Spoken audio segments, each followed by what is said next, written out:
Welcome back to my animal education series. Today I'm at Zoo America at Hershey Park with Dale. Hello. Hi Cole, good to see you. Yes. I see we have otters behind us. We have a pair of North American river otters here. We have Link, who is the larger male, and Ethel, who's a little bit smaller.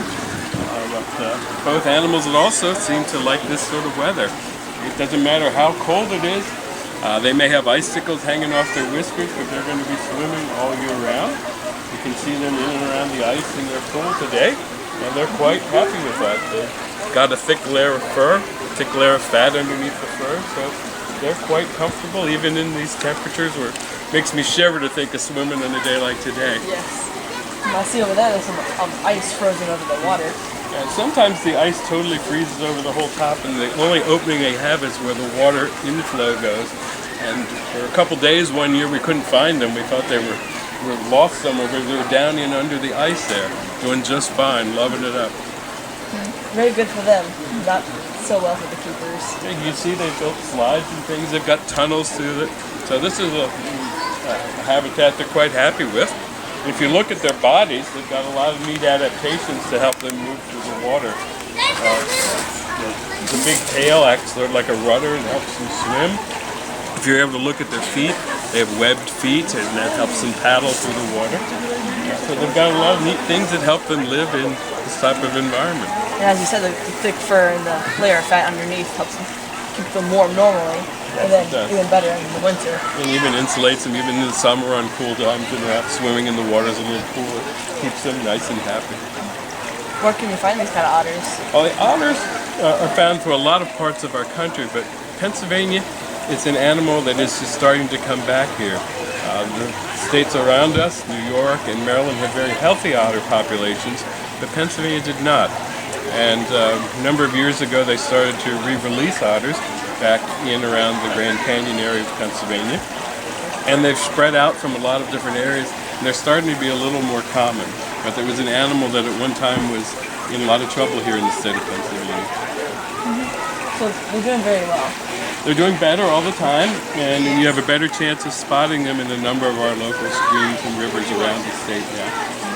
What do they eat in their natural habitat? They are fish eaters and crayfish, anything they find around the water's edge. At one time, I think the fishermen were concerned that the otters were eating all the fish that they'd like to catch, but they actually just sort of take some of a lot of the stuff that people don't go to fish for. And so they help keep the stream population pretty healthy by getting rid of some of that excess stuff that's there. Well, that's for the fish that you don't want to fish for, and helps them by giving them food. Yes, so they're pretty good guys to have out there in the ecosystem. They certainly do take some of the fish that the fishermen would like, but for the most part what they do is not detrimental to the stream. What do you feed them here?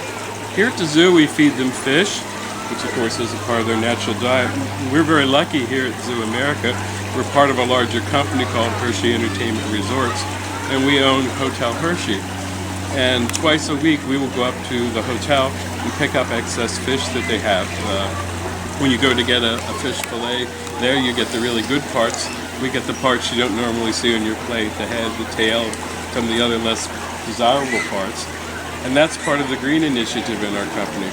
Instead of that going into the landfill, we bring it here, and our otters get to eat salmon, tilapia, wahoo, whatever they have on the menu at the hotel. Our otters get to eat some of that. We supplement that with whole fish that we buy, and also we will add a feline diet. It's a meat diet that we add to that also. So it's good for the company and good for them because you get it works for everybody, so it's a really neat thing, and it gives us part of a diet that we couldn't afford to feed normally. Have a big circle. Yes, it all works together for the good of the environment. Well, thank you, Dale, for telling us about these river otters. You're welcome. Thanks for coming to visit with us today. Anytime. And if you guys enjoyed this week's episode, don't forget to leave a big thumbs up down below and subscribe to my channel.